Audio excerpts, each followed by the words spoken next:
This morning we have a subject which perhaps we can approach a little differently from what might be the general attitude. We know that as a race we come from a people long given to a tradition of mythology and legendary and folklore. Even today we enjoy reading these old stories, and not so very long ago we took them rather seriously. 25 centuries ago, the Greeks developed an astonishing mythology. It is still rather difficult, in terms of modern scholarship, to explain the Greek point of view. Here we had a belief in a variety of supernatural beings, mostly good.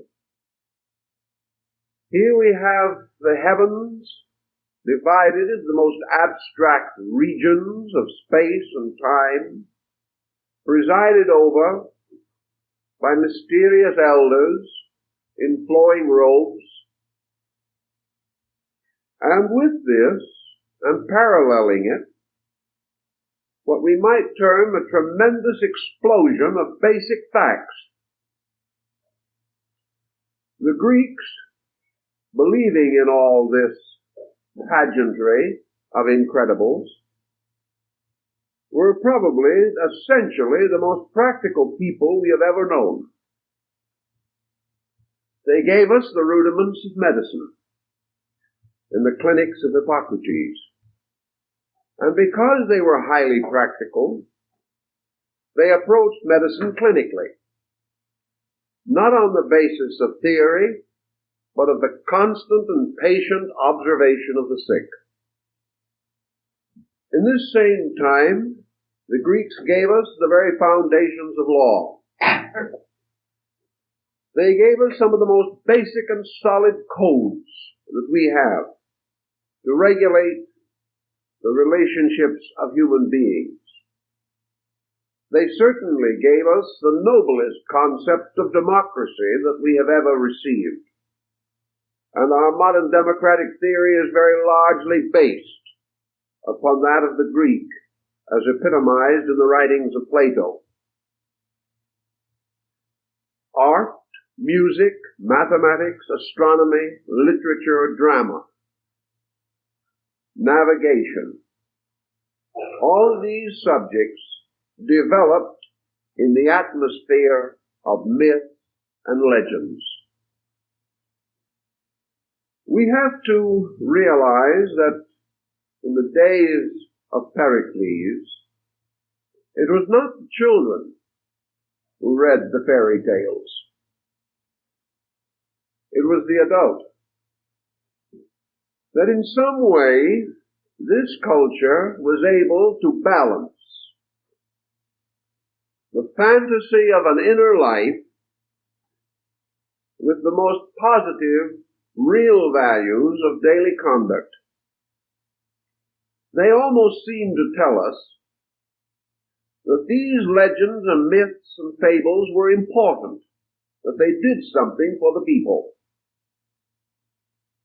And that only in such an atmosphere could Greece have produced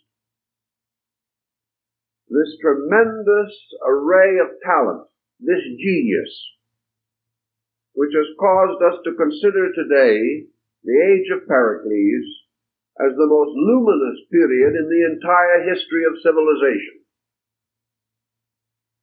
So it appears that the myths of the Greeks did not enfeeble their judgment, nor did it weaken their skills, or reduce their philosophic insight, or cause them to fall victim to some strange superstition.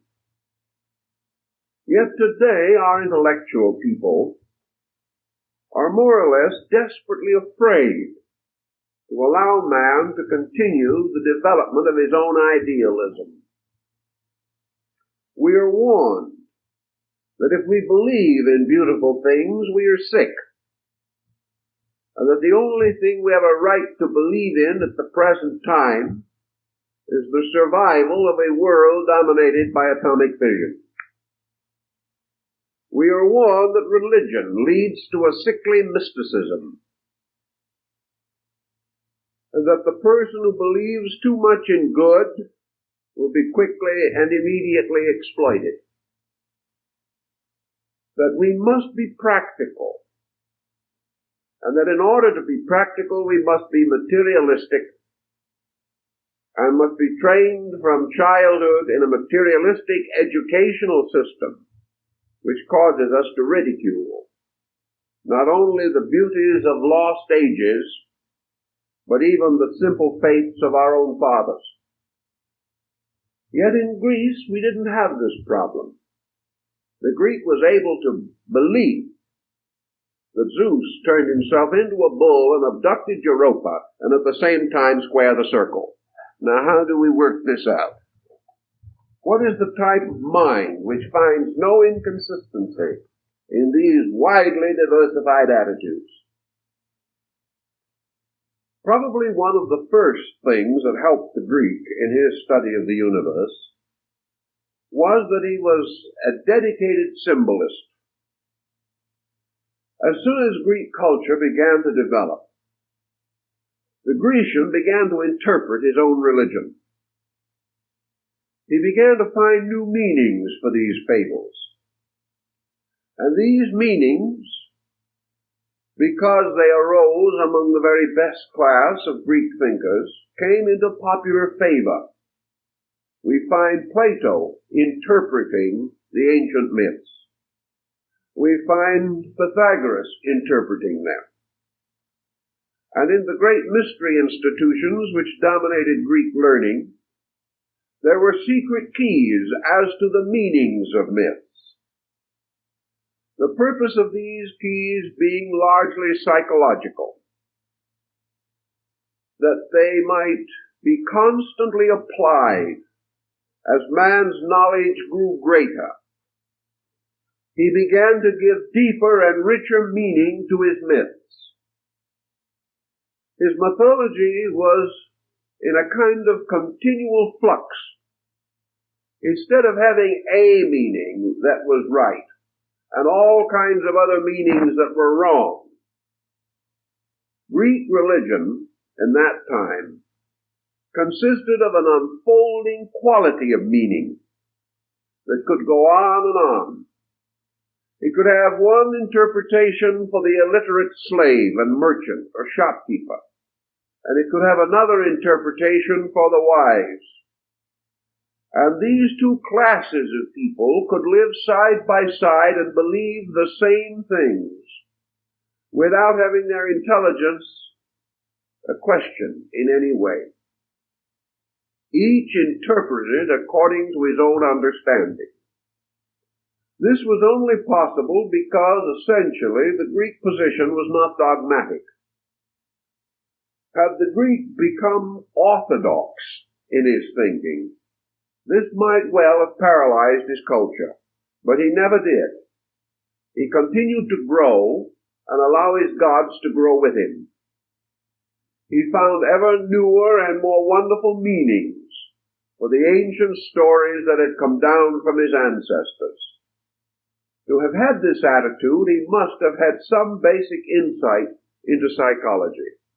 He had to realize that these fables represented ancient interpretations of facts in themselves eternal, and that these interpretations depended upon certain intuitive knowledge, and that this knowledge had been conferred upon the people by the wisest and best who had gone before. So in those days, we had really a very interesting concept of space. Actually, the Greeks were not far from us in their understanding of the space factor as we are beginning to see it and understand it today. They recognized the basic mathematical formulae which we now use in estimating our space problem. They had already experimented moderately with abstract mathematics. They had already sensed the possibility of applying the principle of number as a key to the interpretation of the unknown. They developed mathematical patterns, as in the extraordinary skill and wisdom of the Euclidean theory. So the Greeks were not without some means of advancing their own researches into space. They gave us the space-time-place equation, which we still use. They recognized the curvature of the continuum, which we have again returned to, after attempting desperately to break the Greek concept. These things mean that we have a people, or had a people at that time, whose knowledge was not so inferior to that of a modern physicist. Our modern man carries his convictions a little further, but his basic premises, his basic attitudes are not essentially different. And in this ancient time, this unfoldment, this sudden and almost incredible breaking open of knowledge and its distribution to mankind, this process is being repeated today, but under a rather different psychological situation. What is the basic difference, can we say, between the Greek mythology and what promises to be the rather rich lore of our generation? We are building a new mythology. And 2,000 years from now, it may also be produced in simple form for the amusement of children. We shall also at that time perhaps not be as admired as we admire ourselves today, for we will have long outdistanced the concepts that now seem entirely valid and reasonable. Our new mythology follows the Greek in many respects and parallels it. We sense, as they sensed long ago, an inhabited and an inhabitable universe. 50 years ago, science was very loath to admit that any other planet could be inhabited. A few eccentric characters held this point of view, but they were a very small and subdued minority. Even now, there is grave question in many scientific circles as to whether habitability extends beyond the solar system into the great structure of the cosmos. Are other suns surrounded by inhabitable planets? These questions, not long ago, were simply ridiculed. Today, we do not ridicule them. We consider it highly probable that other parts of our solar system can very well be inhabited. So as the Greeks had races of beings inhabiting the sky and made no bones about believing in them, as Socrates mentions the beings that live along the shores of the air as we live along the shores of the sea, we would probably be perfectly willing to accept the Socratic position as reasonable, if not certain. We are populating space through a procedure which we know as science fiction. This science fiction, however, it tastes a little more of science and less of fiction every moment. Not long ago, there was a clear line between Jules Verne's on the one hand and Darwin on the other. Today, these kinds of thinkers are in partnership, and some of our science fiction is being written by scientists. who are convinced that they are dealing with probabilities, if not with certainties. So we now have all kinds of myths and legends to take the place of the Odyssey and the Iliad, to take the place of Hesiod's Theogony, and of all the legends and folklore of the Greeks, Latins, Persians, and Medes. In these new myths, there are wars in the air as Athena fought over the walls of Troy. There will be the impact, the crash of space armies. There will be the explorations of regions as yet beyond our comprehension. And out of this entire shifting, juggling about of factors will emerge again the basic outline of the hero myth, the heroic saga of ancient days. Here again will be Siegfried and Hercules. Here again will be all the heroes of past legends, Balder and Isdubad. Our new space hero, however, arrives in a most awesome form of paraphernalia. He carries all kinds of mysterious atomic weapons. He is fitted for space travel. He can do most anything that the ancient Greek heroes did, but somewhat more awkwardly because of encumbrances. But these in due time, it is assumed, will also be overcome.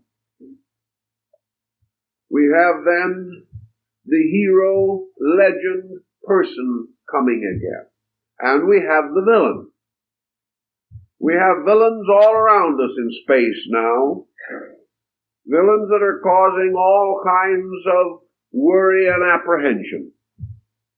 We are fearing invasion from here and conquest from there. Attitudes that seem to take our minds conveniently away from our more immediate difficulties. But the hero comes forward with all the attributes of the past. Consider the great hero of the Greek mythology, Zeus, or Jupiter, the father of the gods. He was a very dignified elder. That will have to be changed because youth will take over in the new age.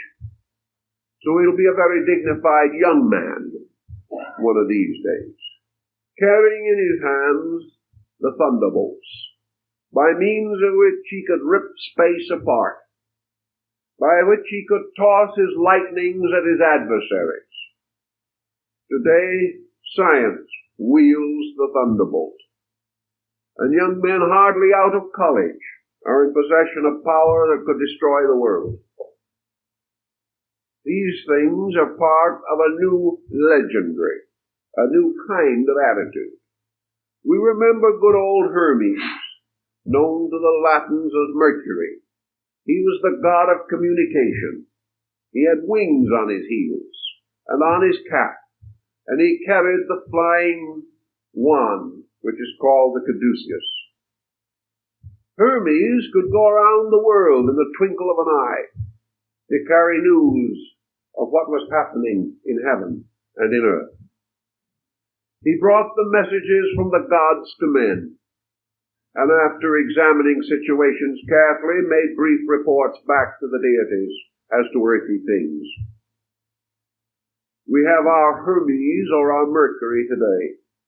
We send news around the world with the rapidity of thought. All of the things that Hermes could accomplish, we can accomplish except one, and that is the communication between God and man. We are only at this time able to communicate man about man. Then we have brave Pallas Athena in her armor and her crested helm, bravely shaking her lance against ignorance and tyranny.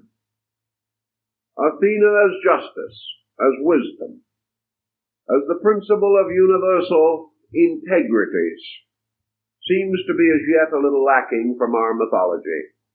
But in time, no doubt, this deficiency will also be met.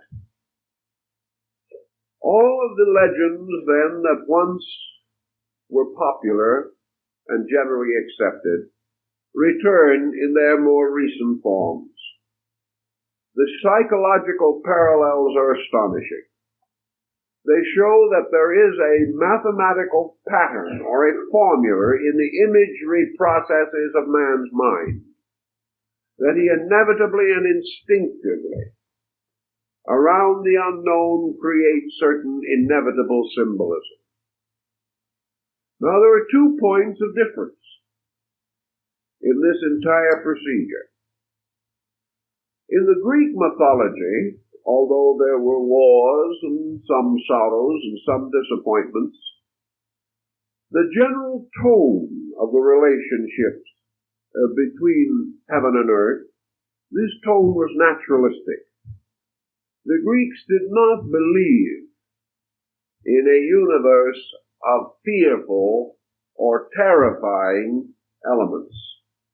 They believed essentially in a kindly, pleasant world. They were apparently inclined to be natural optimists themselves, and while their worldly affairs did not always run well, basically the peoples believed in a good world, ruled over by good powers, ruled over by kindly, paternalistic procedures. These powers were a little like kings and princes of the earth, occasionally tyrannical, occasionally unjust, sometimes selfish, but in the broad picture of things, well-intentioned, and well-achieving. These powers sought for justice, and because they were far above the world and worldly things, they might connive among themselves with some corrupting influence, but their general attitude toward their creation was sincere. They wanted their earthly children to grow up and be a credit to them. This attitude seems to have permeated all Greek legendary. And while the drama of the Greeks is sometimes exceedingly melodramatic, all in all, the attitude religiously was liberal, kindly, and optimistic. This, I think, is one of the differences between their mythology and the myths that we are creating. Most of our created myths of the last 50 years in science have been essentially stressful. They have indicated a tremendous amount of psychic tension and conflict. Our mythology today is a mythology of conflict. We are looking forward into the future apparently with only one basic formula, the formula of conquering or being conquered. Somebody must win a battle. Someone must win a war. And each group hopes that it will be the victor. But world goes on, life goes on as a continuing warfare, an endless competition of powers, with the final reward going to the one possessing the greatest scientific knowledge. This would, I believe, have brought the Greeks to an early ruin. You cannot safely build a pattern of life upon this type of attitude. And our trouble is that in all of our Western religions, gradually over a period of centuries, we have lost the simple experience of the goodness of divine things. We have lost the idea that heaven is the parent of the earth. We have lost this sense that we are a family of beings, and that our so-called divinities are parental, not dictatorial. We also have gradually obscured most of the pleasantries of life by the development of theological inhibitions, which the Greeks never knew anything about. To them, religion was song and dance and ceremony. To them it was pleasure, the family gathering together to rejoice together over the goodness of things. The gratitude in the Greek soul, I think, made it great. And the Greek was ever grateful to heaven for the blessings which it received. And when it could not quite perceive these blessings due to confusion, conflict, or sorrow, the Greek simply asked to receive the insight by which he could discover again the blessing in disguise. This is not our way. We have gotten very heavy in our thinking. Even the smallest thought we have today is colossal. From there it gets larger. Our own particular personal interests are dramatized and enlarged beyond a reasonable degree. Every reverse is a catastrophe.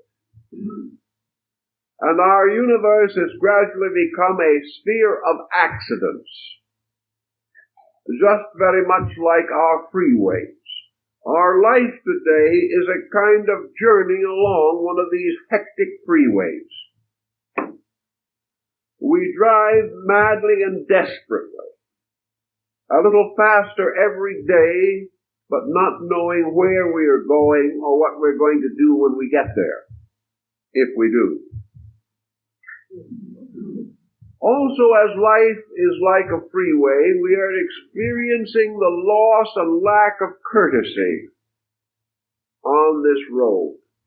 In the road of life as we travel, those around us are not courteous, and we are becoming increasingly less courteous. So the world is becoming a very brittle place, a place of problem and pressure. And the individual has lost the graciousness of life. I think this loss of graciousness is reflected strongly in our mythology. Now, perhaps some people will not feel that what we are saying is essentially sound on this ground, that the discoveries we are making today are not myths. Therefore, that we have no real reason to refer to this space program of ours as mythological. It is true that the actual facts of our discoveries are not myths. But it is also true that the moment we make a discovery, the popular mind creates a myth around it. So that we do have a variety of myths forming today, just as they formed at the time when Orson Welles broadcast his famous invasion from Mars. The moment we make a scientific discovery today, it appears in the newspapers, particularly in the Sunday comic section, as part of the adventures of Spaceman, of Buck Rogers, of these different characters, these supermen characters that are now the new Hercules and the new Mithras and the new heroes of our legendary. We are not living simply in the world of scientific fact. We are living in a vast overtone, an extension of this fact in all directions. We are creating myths still about people on this earth, about whom we do not have adequate true knowledge. And if you were able to actually strip all of the fantasy away from the facts of today, the facts would look far less impressive than they appear now, with this strong, dramatic embellishment. Now, the process of taking a simple fact and doing something about it immediately moves the whole problem into psychology. I was talking to a man yesterday I met in business, and he mentioned the new hurricane in Florida. That is pretty bad. I agreed with him. He says, you know what I'm going to do? I'm going to put a new roof on my house in Burbank. Now, this reminded him of something. But why did he instinctively feel that this hurricane was a warning to him? Obviously, it isn't going to reach him. It didn't occur to him, however, at that moment, either to be thankful that it wasn't here, or perhaps even to think of something good he could do for those persons who were in trouble in Florida. He immediately took a fact, and in the tempo of our time, this fact became immediately menacing. We live more and more under the menace of fact. We pick up the morning paper, and that before we have finished reading this paper, we are frightened. Not because anything in there happened to us, but because it might. And to us, the thing that might happen is not one of the rare pleasantries that appears in the press. It is one of the hazards. We may be the victim of some crime. We may be exploited or deceived or wronged. Our tendency today is to throw everything into the minor key. Now, there are peoples of antiquity who did this also.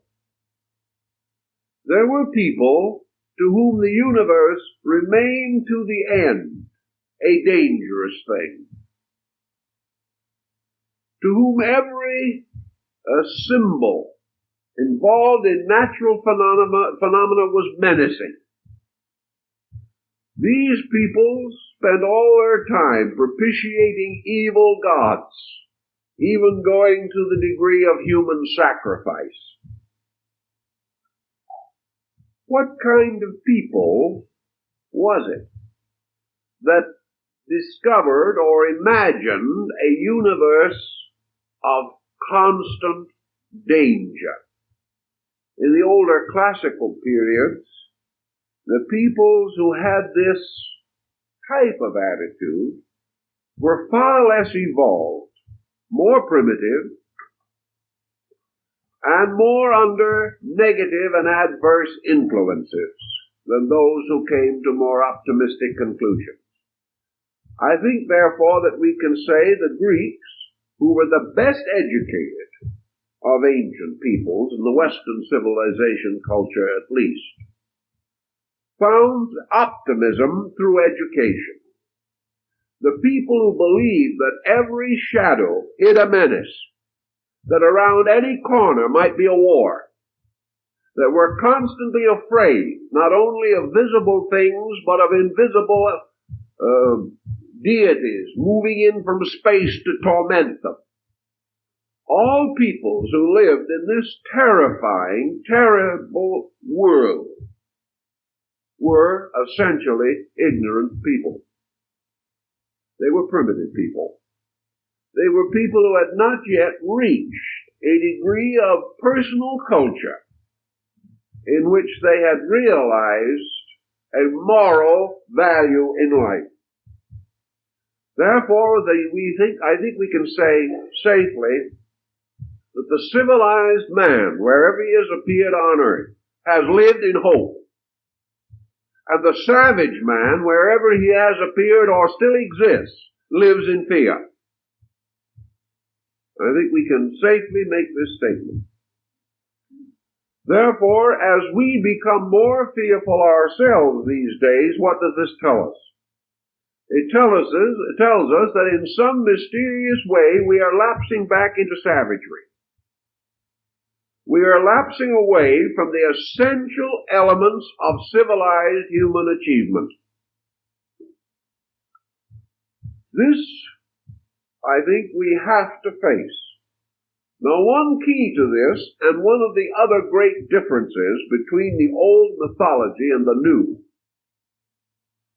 lies in the relationship of the human being to universal phenomena. To the Greek, the universe was ruled over by an order or hierarchy of beings. This order of divine powers extended into space. And even the most optimistic of the Greeks never really attempted, I think, to take a censorship of these powers. There was no way of knowing how many there were, except that they were in vast orders of life. But around a central nucleus of divine powers, the Greek built a religion in which heaven led and man followed. This is the essential principle also of Chinese philosophy, and was one of the rules of Confucius. Heaven leads, said Confucius. In other words, man must follow the way of heaven. In the Greek system, the deities, though not all perfect by any means, and some of them a bit on the human side, still these deities had extraordinary wisdom or skill in some particular, by which they became managerial powers in space. Heroes who had lived particularly well were lifted up into the constellations and became deities. But the best that the Greek knew, and the best of the Greek world, these were involved in his religious mythology.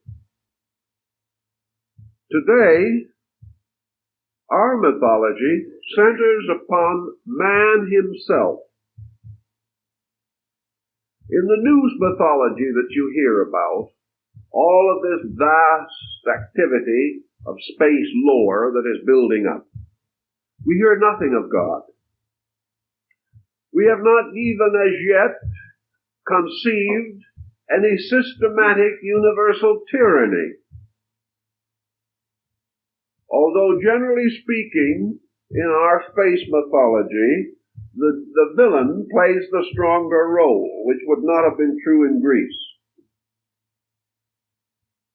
Today, our entire concept is that the universe consists of potential which man can develop to his own pleasure, profit, or destruction.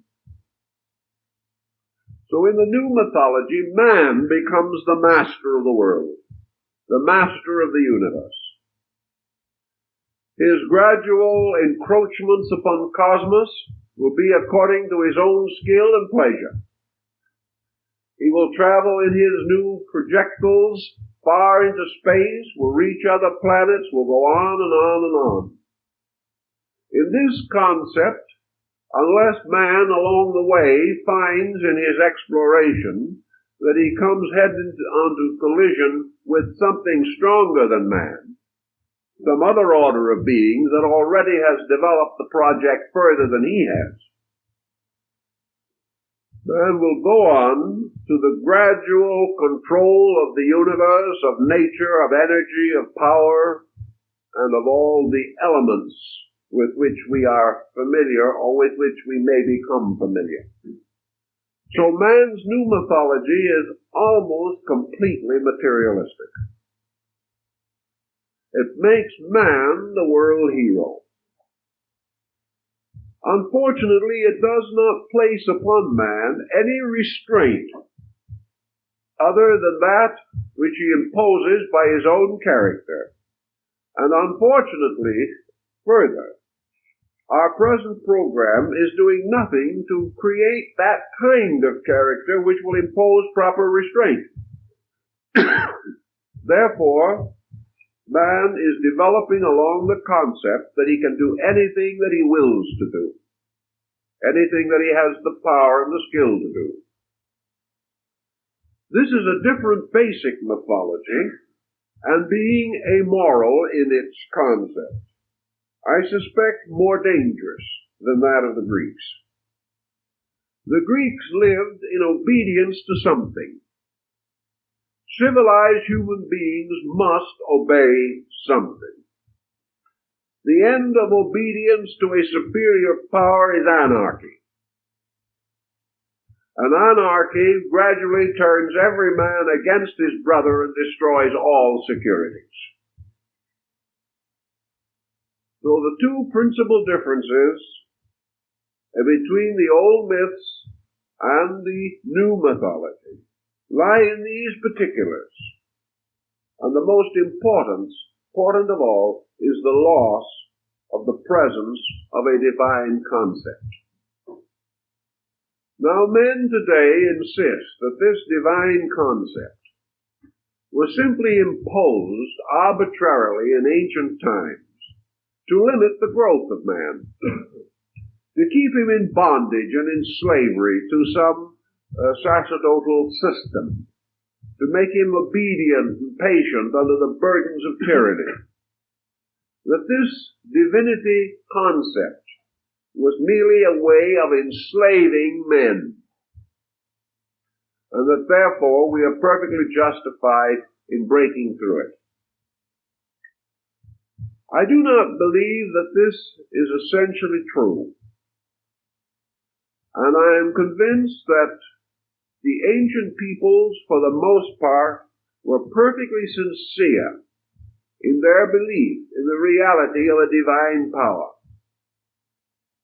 The difference lay in the degree of egotism which they had. They were not as sure of themselves as we are. They did not have this sense of self-sufficiency which we have developed. They did not believe that they could dominate their world. They lived under a pattern, and they were receptive to a kind of universal instruction. That this should be the early state of man seems to be important. So let us think now in terms of psychology. Namely, that man is conditioned most tremendously and most profoundly by his early existence. Is this not also possibly true of a race? Is it not quite probable that humanity as a collective was tremendously conditioned by an early cycle through which it passed, and that this conditioning to a measure lingers on today? Now, if that is true, some will say, then man has been conditioned very badly, or he would not be in the disaster that he is in today. I would think, however, that we could say the same thing of almost any type of conditioning. We have had, for example, nearly 2,000 years of nominal Christian religion in the life of Western man. This religion has been essentially an ennobling force. It has, in the majority of instances, served well. And without it, the chances are that Western civilization would have fallen apart completely. It does not follow necessarily, however, that after 2,000 years, a Christian world has been sufficiently conditioned by its Christianity to live together in peace. We are not able to completely uproot or change certain pressures of our own natures. But I do think that going back into the early life of the race, that man's great motion in primitive time was from fear to faith. The fear of the savage, the fear of the aboriginal person, the fear of the barbarian was gradually changed into a state of faith.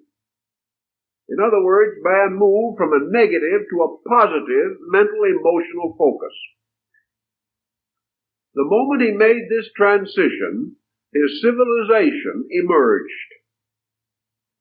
For his savagery kept him in a state of isolation. As soon as he began to think in terms of positive, creative, constructive orientation, he began to civilize and produce what measure of civilization we now have. He did not do a perfect job, but then he was not a perfect creature when he did it. Gradually, through the course of time, this integration, which we call civilization, built up a very powerful cultural life, as we find it in the Grecian and later Egyptian empires. Then came the Roman and the barbarian, and tore the whole thing down. Now, out of this tearing down, which we note in the fall of Greece and the final collapse of the Roman Empire, something happened. It happened again in World War II. This tearing down did something to the human psyche. The loss of the great cultural existence, which had been the Grecian world, destroyed man's faith in a kind of culture. It destroyed man's faith in faith, at least temporarily. And there was this tremendous reaction to an isolated individualism. After World War II, we had a whole series of existentialist and other negative philosophic systems rising in America and Europe, mostly systems of defeatism, of which the modern beatnik is a trend, a defeatist viewpoint.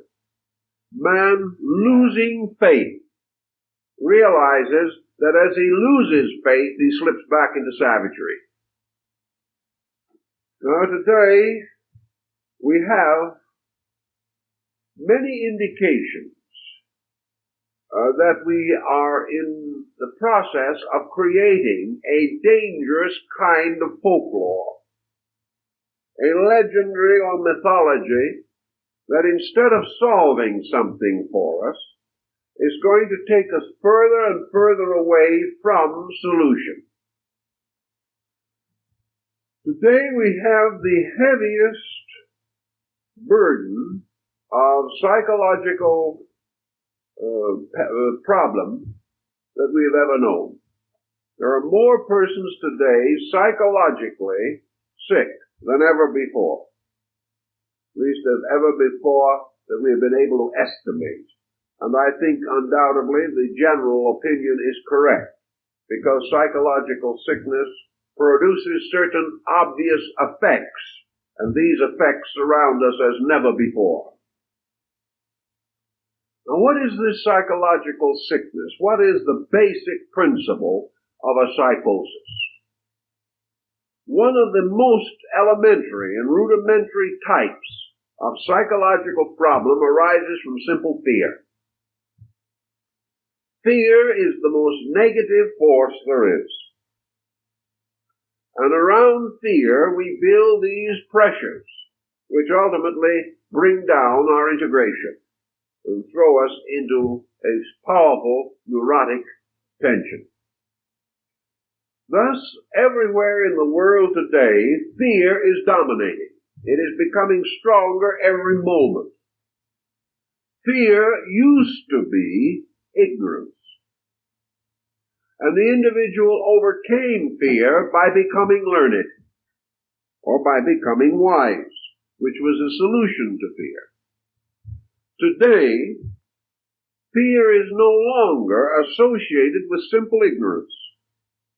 Today, fear is more dangerous because it is learned. It is today the intellectual, the so-called thinker, who is most afraid. It is the simple person whose knowledge is comparatively inadequate who still has a little faith. So instead of knowledge rescuing us from fear, it is precipitating us into fear. The answer must obviously be that either facts are so fearful that knowledge can only honestly report them, or else our attitude toward knowledge is so wrong that we have excluded from it all of the elements which might give us personal security. The answer seems to be that we have intellectually panicked.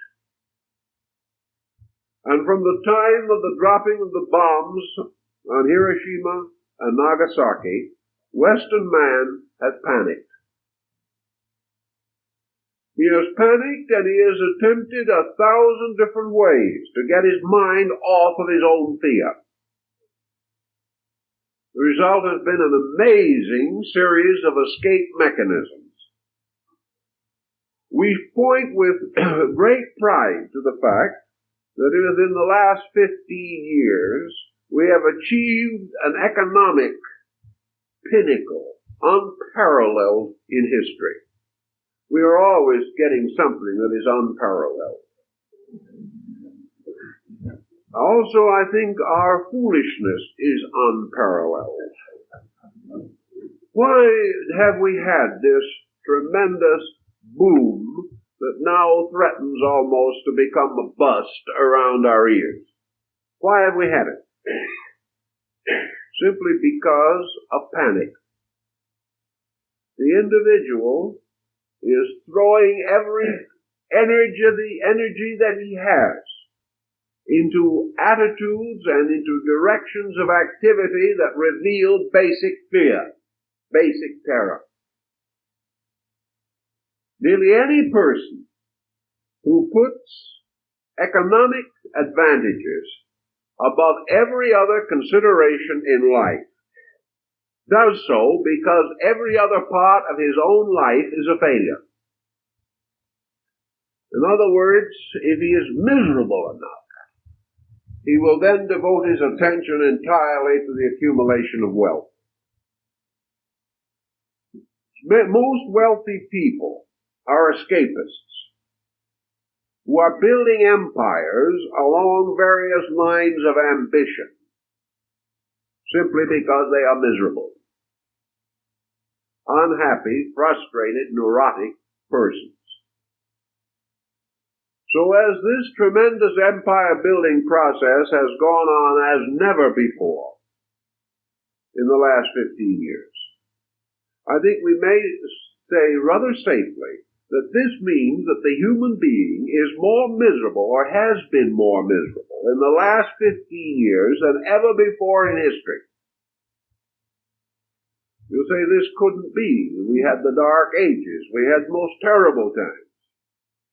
That is true, but we had a different kind of human being meeting these problems. We had very simple persons. We had individuals who apparently were able to stand martyrdom better than we can stand the failure to secure a new model automobile. Martyrs in the Middle Ages went singing to death. Modern man goes weeping to the bank to make a deposit.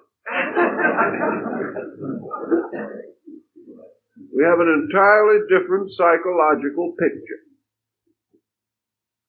Today we are unhappy even doing the things we claim to want to do. So out of this pressure, and in this world of so-called advancement, there has come a nightmare that has sort of hovered over us. And this nightmare is expressing itself in every field of our lore and legendary. Now the Greeks, in the time of Sophocles and Aeschylus and other of the great dramatists of the times, took the great legends of Greek history, mythology, and religion, and created a number of masterpieces of dramatic importance that have survived even to this day. The Greek drama was a very intense and very complicated medium, but it was built around the entire cultural life of these people. And perhaps it was in the drama more than in anything else that the Greeks did develop a certain outlet for emotional tensions or for psychic pressure. For some of their melodrama was exceedingly mellow. Today we are producing a theater around our melodrama. We are producing a series of entertainment factors or entertainment patterns, which are probably less entertaining than ever before in history. We're breaking rules and precedents in every direction. There is no other civilization that we have ever known in which the citizens would pay good money to go day after day to watch degeneracy and corruption. Of course, occasionally, in classic drama, you have to have a villain. That's obvious. Something has to go wrong sometimes, or you have no dramatic impact. But a solid diet of mediocrity, and for the most part immorality, has never been part of the civilized theater of any people before. The dramatization of psychic and psychological disaster, the disintegration of human beings, occasionally occurred in great drama. But it was never fed to us continuously in the kind of formula that we now have, in which there is no apology for whatever, no actual plot construction, merely negative psychic impact. The more horrible, the better. This type of thing, rising up, meets no resistance, or at least very little resistance. Everybody shrugs their shoulders and takes it for granted. Nobody really cares. Or a few may care, as G. Edgar Hoover has pointed out. These things are bad. Everybody reads him, agrees with him, and forgets about it. We are accustomed now to the acceptance of these things. And our folklore and our mythology is growing accordingly. It is useless to say that most of these stories that appear are probably inventions, or have been the result of 2 or 3 writers huddling over a bottle in some dark office. This is not important. The fact is that to the public, through eye and ear media, these become impacts which have a powerful and lasting effect. So we're building constantly not only a certain legendary, but a psychodrama. We are taking the elements of our believing and using these elements as the basis of new interpretations upon everything we have ever known. It becomes a very complicated situation. But out of it, there is certainly appearing strong indication that we're getting into trouble, that this procedure is not good. Well, what is the average person going to do about it? How are we going to keep our little private world of beliefs and legends and lore right in this time? Most people who are thoughtful have certain convictions also, built upon their own thoughtfulness. They would like the opportunity to live these convictions. Nature apparently is moving another pattern, perhaps imposing it upon all these other procedures. There must be a reason why the universe, with its reasonable laws, with its organization, and its eternal determination to achieve its own purpose, allows such situations as we are now experiencing to pass unchallenged.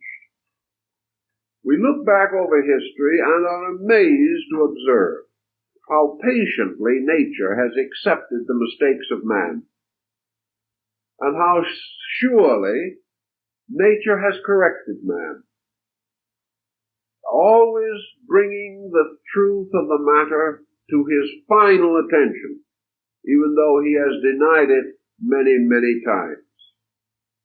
Looking around us then into a world that becomes more confused every day, into situations more difficult to cope with every day, what are we to assume is nature's purpose? Are we to assume that nature hopes that we will rise and sometime rebel against this situation? If so, why does nature give us so few instruments for intelligent rebellion? To simply lead another anarchy can do little, if any, good. Even if it is motivated by the highest principles, it soon falls into selfishness and corruption. There must be some lesson that is being taught to us by all this involvement, this situation of being more and more unhappy, depressed, uncertain, our homes falling apart more terribly every day, our integration as groups less and less meaningful every moment.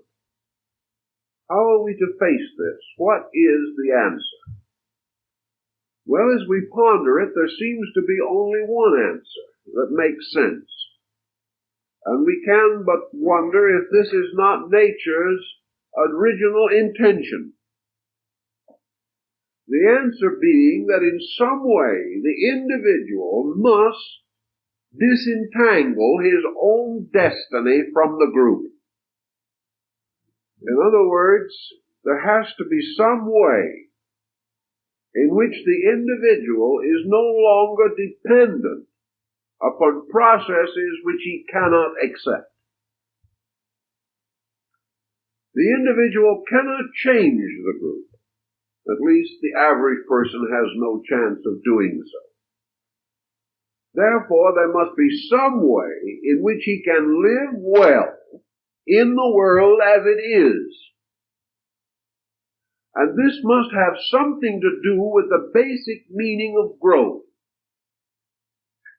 Nature is constantly forcing adaptation. Forms of life adapt themselves to the most unpromising environments, but they survive. The thoughtful person must adapt himself to an unpromising environment and survive. Well, what is the basis of survival under such conditions? The basis of survival has to be the development of character. The individual has to develop strength sufficient to self-government. And there is no reason to doubt this was nature's intention in the first place. Man who cannot depend upon his society for strength must either become strong himself or perish. Now, nature has this end in view. It looks, as we go along from day to day, as though we are getting a little weaker every day, a little softer, that our abilities to meet emergencies are being constantly reduced, by pressure. Ultimately, this procedure must reach such a desperate stage that rebellion is inevitable. Somewhere man must rebel against processes which are not right and which he knows are not right. Rebellion of this nature takes character. It takes strength, it takes determination and dedication, and may possibly even require martyrdom. But the individual finally has to decide where his values lie and to what degree he is willing to defend them. And out of the collapse of public virtue, the only answer is the rise of private virtue. Now, actually, private virtue is the end that was originally intended. Public virtue was merely a kind of protection given to a people before it was strong enough to guide itself. Community laws, therefore, are for those who do not have sufficient strength of character to be right citizens of their own accord. And there is much indication that voluntary good citizenship is still scarce. But actually, the entire protective society that we have known for thousands of years was a society for the upbringing of small children. We were being given directives. We were being shown how. We were placed under strong rules so that we would not seriously injure ourselves or each other. But apparently the time is coming when this paternal power, this older guiding principle is growing weak with years. It is no longer functioning. The parent is no longer strong enough to control the child. And this means one of two things. Either that the child will turn upon the parent and destroy it to produce lawlessness, or that the parent, the child appreciating the parental lesson, will take on the responsibility that the parent can no longer bear, and this means ordered progress. So in each of these departments, the individual finds increasing indication that nature has as its final purpose the production of the self-governing individual. That the end of nature is that man shall control himself, and through self-control create a world of self-controlled beings, who are therefore lawful and rightful in their conduct. Now this also carries with it at any time the challenge of self-control. And as laws weaken, the challenge grows greater. As society disintegrates, the need for individual existence becomes more pressing. But nature again has been very provident in its method of handling this emergency. As for example today, where the majority of our laws do still hold good, where a great deal of protection is still available to the citizen in the form of his rights and privileges. Therefore, it is not necessary at this time that he takes on all the duties of survival. Only certain duties, as these fail in leadership, must be assumed by the individual. We are now largely concerned, therefore, with the individual's use of what we may term his own private life. His public affairs are still administered with sufficient organization to give him reasonable protection. But his inner private life has gone almost completely out of control. It is no longer touched by the dominating forces that ruled it 500 years ago. The private life of the individual is no longer molded by the ethical folklore of long ago. It has now come to a point where the individual must build his own convictions and his own philosophical integration. This is not bad. This is not a catastrophe.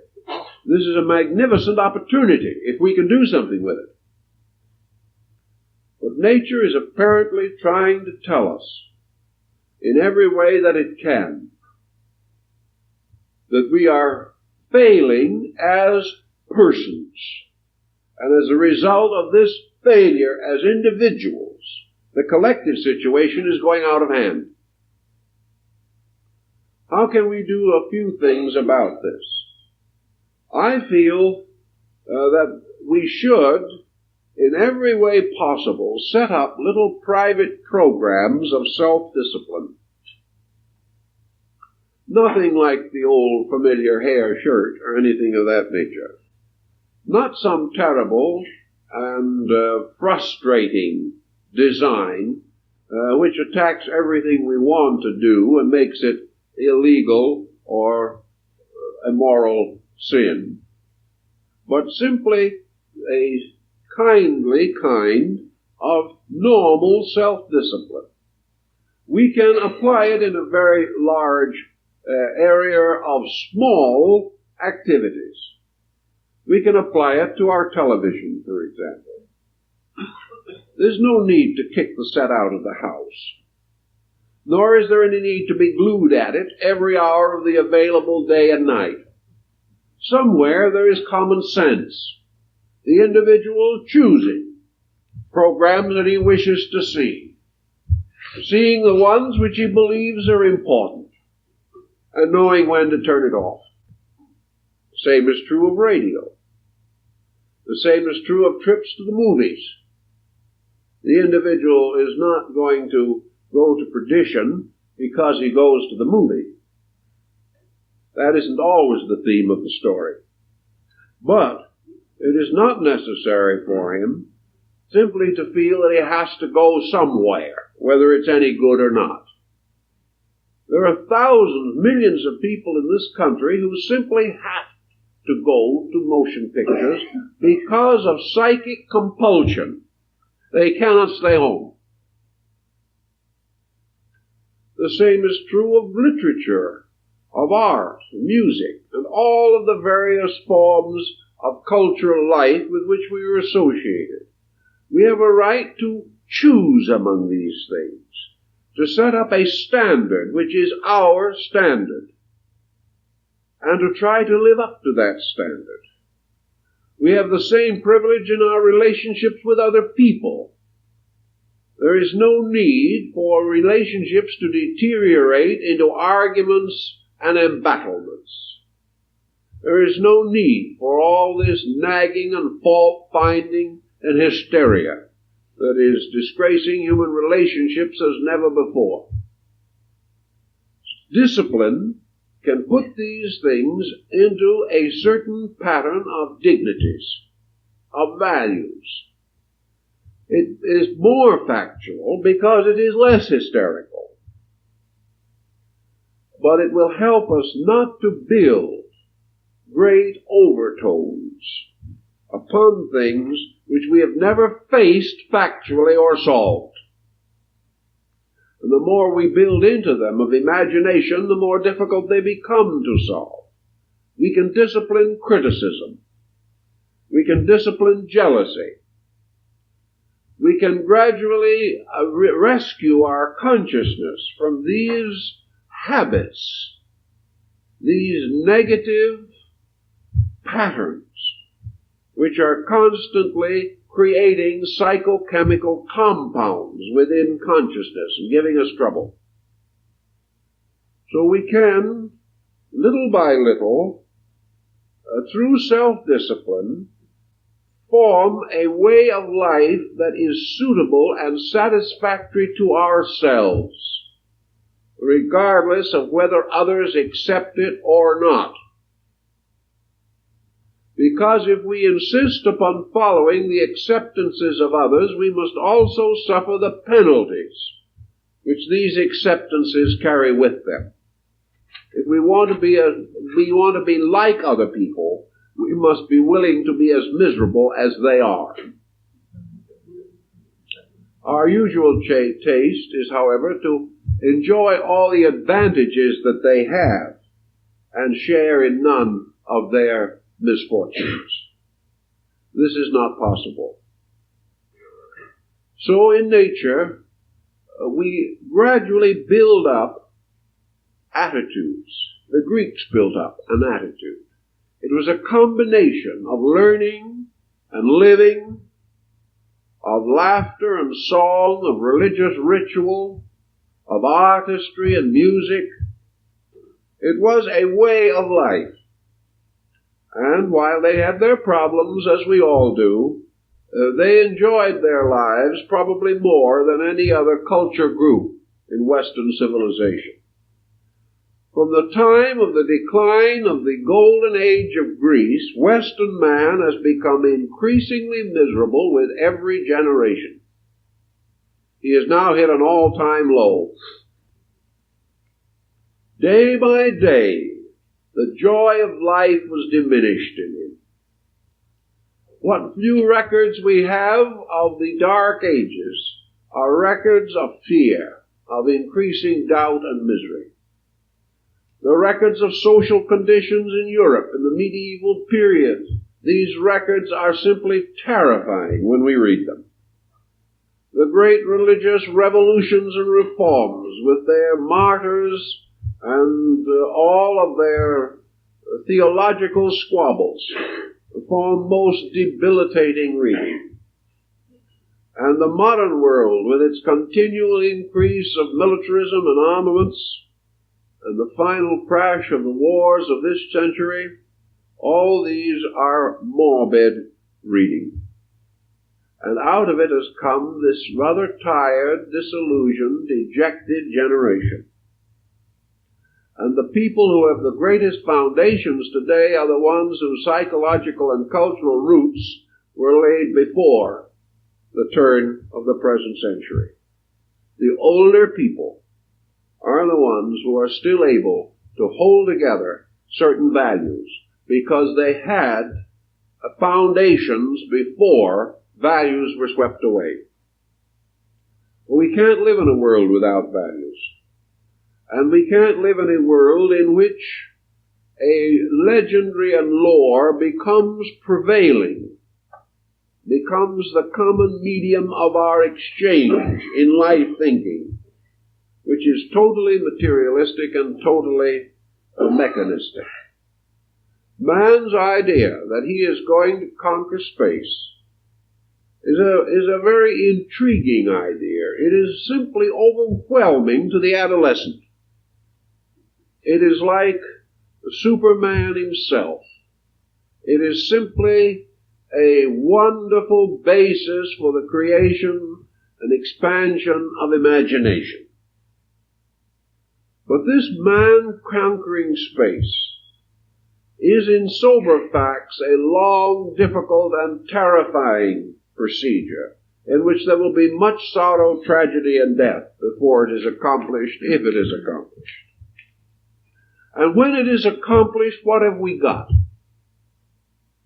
Supposing we put a man in a capsule and we send him out beyond the orbit of the moon, and we set him up in a nice little private rotating planet of his own, revolving around the Earth. It has now been estimated that this is not going to be very practical, because the average human being under such conditions would go mad in 72 hours. Stark, raving mad. Couldn't stand it.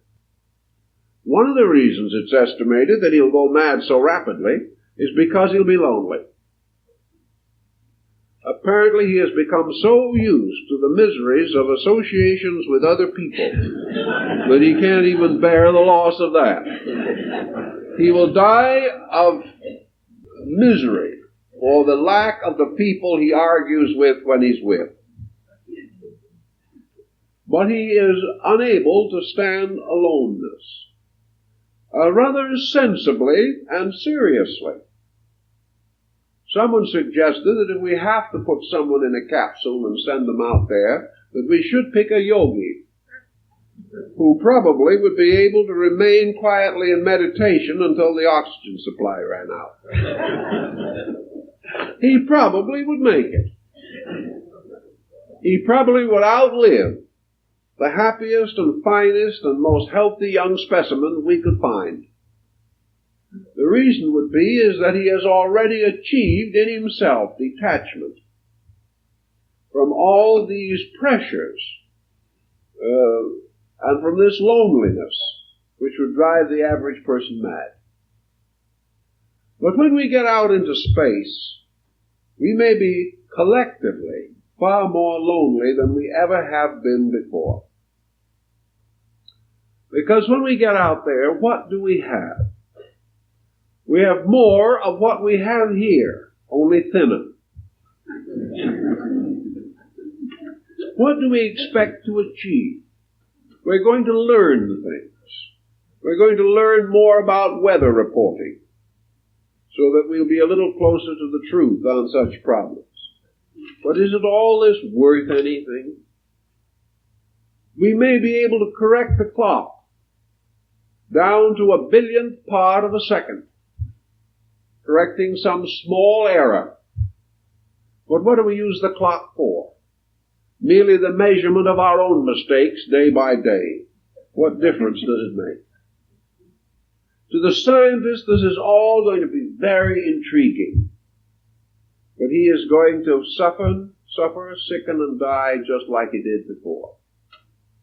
Where are the answers? What are the solutions to be found in these things? Man will never solve the mystery of existence as long as he continues to march out as though upon a great freeway among the stars, prepared in military order to fight anything he finds on the road. This isn't his answer to anything. The only answer that will do man any good today is to try to find this mysterious cloud-capped palace where the immortals dwell above the world. What man has got to find is the root of his own existence. He's got to find the principles upon which his survival depends. And I don't mean mechanistic principles for the lengthening of physical life. Because a length of life, as was reported in the old story of the wandering Jew, was a curse unless there was a reason to live. Man has found almost everything except these reasons. These things which make things real and important and valuable. And until he finds these, his search is in vain. Well, as he goes along, he makes all these interesting observations.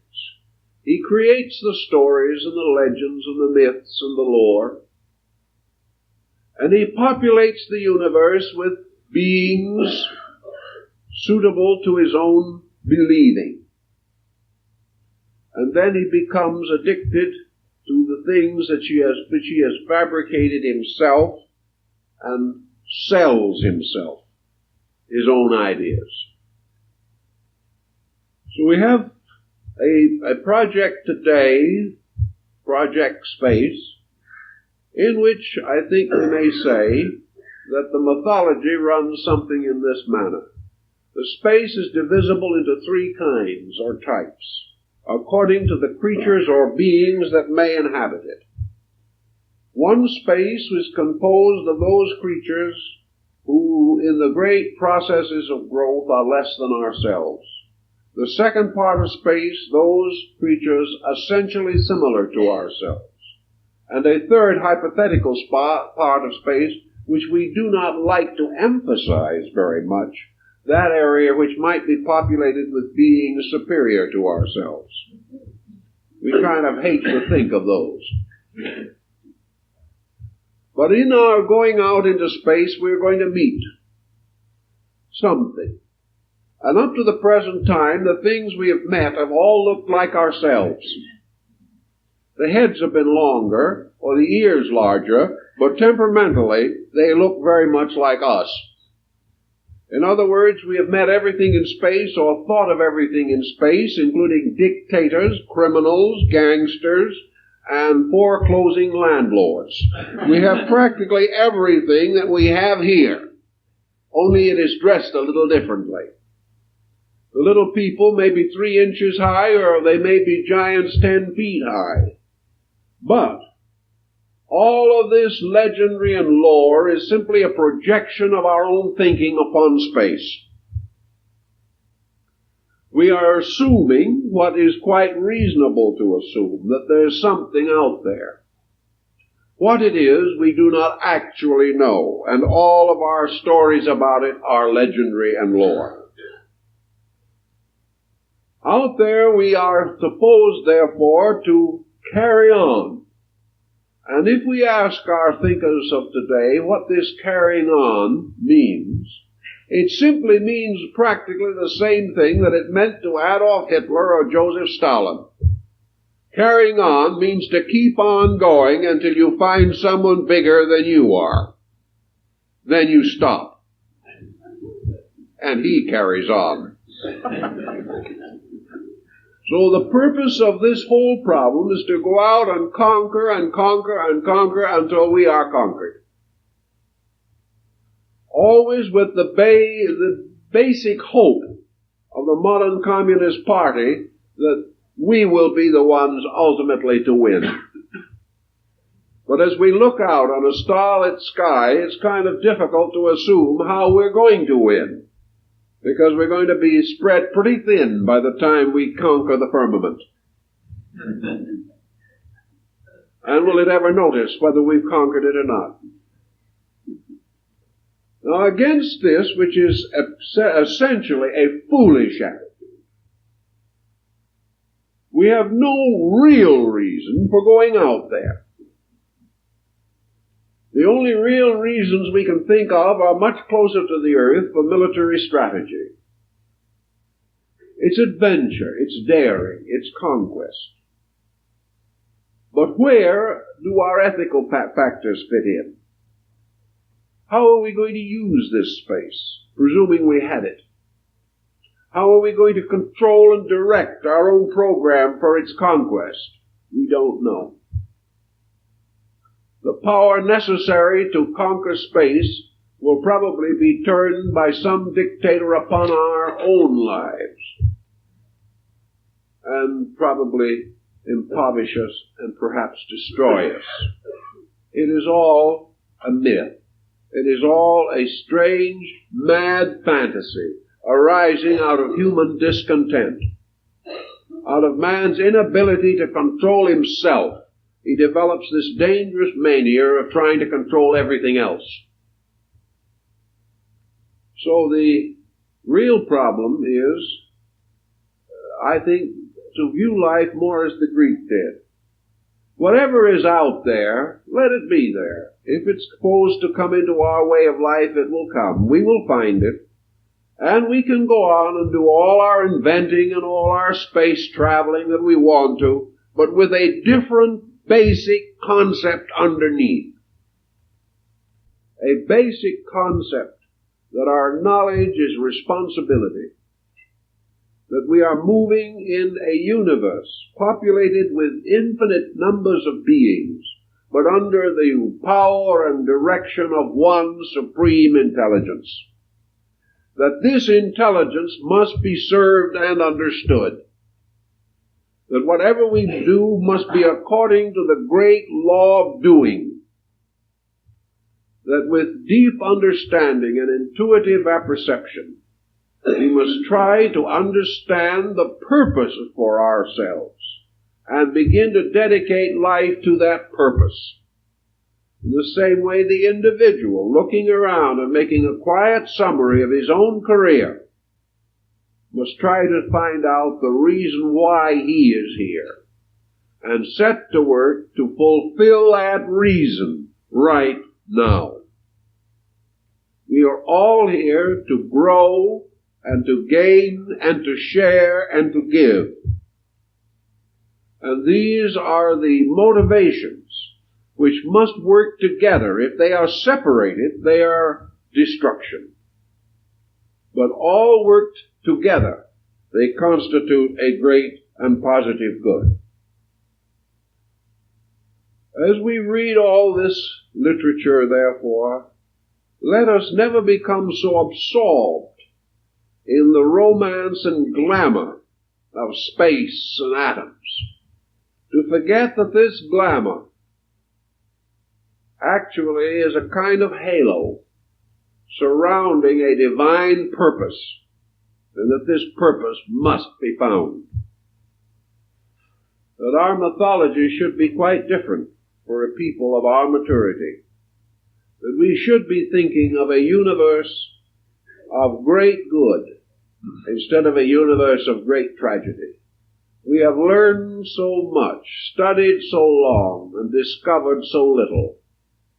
We have split atoms and done all these things, but we have never really found the simple substance of the good. We can't find it. The reason we can't find it is because we're not developing it in ourselves. So out of all these contemplations and considerations, perhaps we can get one thought that will be of service, namely, that all of this testimony seems to be part of a way of learning and teaching in which the universe shows its creation what is necessary. All these things that happen are voices, words, spoken in space for our improvement. It is up to us to listen and to get the lesson.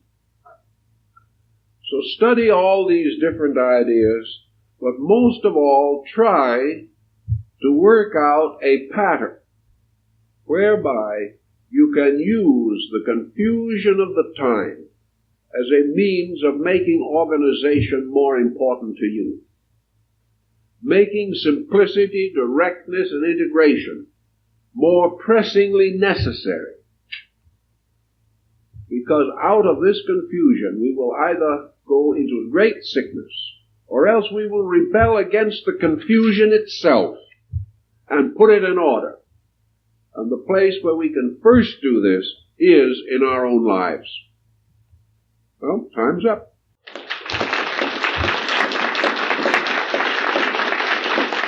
Now, I have several rather good announcements I want to make this morning. The first, of course, is that next Sunday morning we will have our subject here, the 4 states of the self in psychoanalysis. Perhaps some of you noticed the program's getting larger. We noticed it, we just got the bill for it. But it meant that we had so many things to tell you about, we had to enlarge our publication. This is one phase of progress. I'd like to call to your attention also our Wednesday evening subject, in which we are going to take up the problem of the universe and the individual. And we're going to try to show what has been learned or known in recent years about the effects of the cosmic life around us upon us in direct patterns of procedure and conduct. So we're going to have our first meeting next Wednesday evening, Cosmic Force and Personal Psychic Pressure. I noticed not long ago an article in one of our papers showing that a completely valid scientific demonstration had been made of the effect of the pull of the moon on the fluids in the human brain. In other words, just as much as on the tides. Well, maybe that's why we have our ebbing and flowing in the mental life of the individual. I'd like to also call to your attention that that a new set of lecture notes are available for you. Number 16, Exploring Dark Corners of the Psyche. Also in October, as a result of special request, we are making mimeograph notes of our talk on capital punishment. This can be ordered or reserved today as the number is limited. The end of this month, as you realize, there's a break in my lectures here. This is because I'm going to Denver. If there's anyone here who has friends in Denver, we would be happy to have their names for our mailing list, and we will send them a program. I'd like to also call to your attention at this time that Dr. Drake's regular program on Saturdays of group counseling this group is now being integrated, and as it is a limited group, only a small number can be handled successfully in this group process. Those who are interested are invited to communicate with him and to read the details on the program relating to this group therapy work. Group therapy is one of the most interesting experiences developing out of modern psychological thinking, and has been very helpful in helping people not only to gain certain integration for themselves, but to understand a little more clearly and effectively how to help people around them who may be in difficulties of one kind or another. So we strongly recommend that you get in contact if you're interested in this program as soon as possible, as the number has to be limited in a group of this kind. Now, we hope you will visit our book tables, and we hope that you will enjoy a spot of coffee, which I see is being prepared outside. This is, again, the Coffee Klatch, and you're all invited to share it. And we hope that we will see you all again next week. Thank you very much.